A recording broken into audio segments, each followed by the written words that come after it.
দর্শক, বিরাট খবর সামনে এসেছে। তৃণমূলের গুন্ডাদের আর রক্ষা নেই, তোলামূলের গুন্ডাদের আর নিস্তার নেই। এমনই গুরুত্বপূর্ণ খবর পেতে চ্যানেলটি সাবস্ক্রাইব করতে ভুলবেন না। ভিডিওটি খুবই গুরুত্বপূর্ণ হতে চলেছে, তাই ভিডিওটি স্কিপ না করে পুরো দেখার অনুরোধ রইল। নমস্কার দর্শক, এখন আপনারা দেখছেন প্রাণ বাংলা টিভি। আমি অমিত কুমার দাস। অমিত শাহ কি বলেছেন দেখা যাক। टीएमसी ने मयूरेश्वर को बम और बारूद की खदान बना दिया है।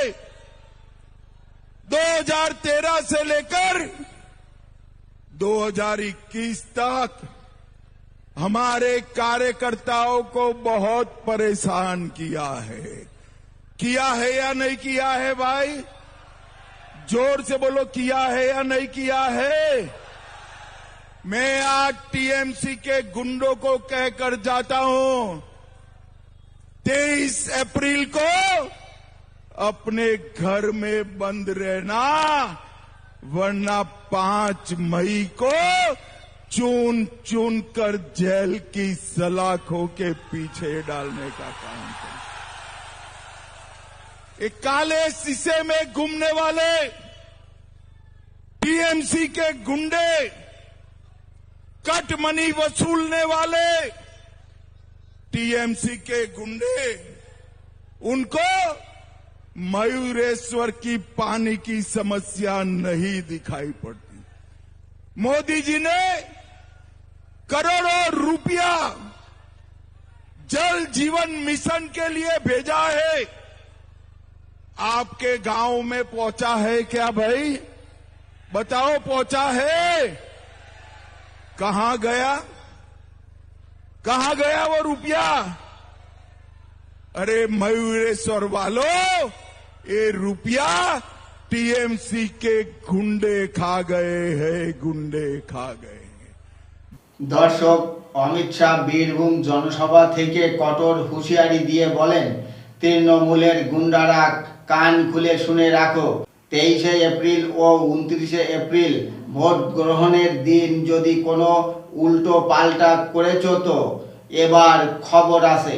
এবার ডাইরেক্ট অ্যাকশন, সঙ্গে সঙ্গে কাস্টাডিতে ঢুকানো হবে। বুঝলে তোলামূল, এবার সাবধান হয়ে যাও। আর 5 মে খুঁজে খুঁজে সকলকে জেলে ভরব। দর্শক, বুঝতে পারছেন, ধৈর্যের বাঁধ ভেঙে দিয়েছে। আর কতদিন সহ্য করবে বলুন? অমিত শাহ এও বলেন, আমাদের কর্মীরা 2013 থেকে 2021 পর্যন্ত যথেষ্ট হয়রানির শিকার হয়েছে, অনেক অন্যায় অত্যাচার সহ্য করেছে, ঘর ছাড়া হয়েছে, মিথ্যা কেসে ফাঁসানো হয়েছে, জোর করে জমি জায়গা দখল করা হয়েছে, অনেক নেতা কর্মীদের হত্যা করা হয়েছে, নেতা কর্মীদের উপর জুলুম করা হয়েছে। রাজ্য সরকারের কাছ থেকে এসবের বিচার কেউ পায়নি। মমতা বন্দ্যোপাধ্যায় বিচার কি করবে? তিনি তো চেয়েছিলেন বিরোধী শূন্য রাজনীতি করতে, দুর্নীতি গুন্ডাবাজদের দিয়ে নবান্ন ধরে রাখতে। অমিত শাহ স্পষ্ট হুঁশিয়ারি দিয়ে বলেছেন, অনেক হয়েছে, অনেক সহ্য করেছি, আর নয়, এবার শুধু হিসাব হবে, শুধু হিসাব খেলা হবে। অমিত শাহ আরও বলেন, বিশ্বাস করুন, এই এপ্রিলে টিএমসির কোনো গুন্ডারা আপনাদের কোনো ক্ষতি করতে পারবে না। 800 কোম্পানি বাহিনী থাকবে এবং জনগণকে সাহায্য করবে। দুর্নীতি নিয়ে তৃণমূলকে তোপ দেখে শাহ বলেন, জনজীবন মিশনের কোটি কোটি টাকা কোথায় গেল? তৃণমূলের গুন্ডারা সেই টাকা খেয়ে নিয়েছে।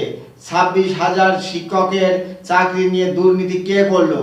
পুরো নিয়োগ দুর্নীতি, রেশন দুর্নীতি, মনরেগা দুর্নীতি, প্রধানমন্ত্রীর আবাস যোজনার দুর্নীতি। তৃণমূলের সময় শুধু দুর্নীতিই হয়েছে। এরা বাংলা সংস্কৃতিকে রক্ষা করতে পারে না। শান্তিনিকেতনে রবীন্দ্রনাথ ঠাকুরের ঘর ভেঙে দেওয়া হয়েছে। মোদিজি শান্তিনিকেতনকে ইউনেস্কোর স্বীকৃতি এনে দিয়েছেন। বাংলা ভাষাকে শাস্ত্রীয় ভাষা বানানোর কাজ করেছেন মোদিজি। আমরা ক্ষমতায় এলে 8 মের পরে খুঁজে খুঁজে অনুপ্রবেশকারীদের দেশ থেকে বাইর করে দেব। ইউসিসি চালু করব। যারা 4বার বিয়ে করেন সেটা বন্ধ হয়ে যাবে। আর কি বলবো, এখানে শেষ করব। দেখা হবে নেক্সট ভিডিওতে। ভিডিওটি ইনফরমেটিভ লাগলে লাইক, শেয়ার, সাবস্ক্রাইব এবং কমেন্ট করতে ভুলবেন না। এতক্ষণ প্রাইম বাংলা টিভি দেখার জন্য ধন্যবাদ। ভালো থাকবেন, সুস্থ থাকবেন, সবার জন্য শুভকামনা রইল।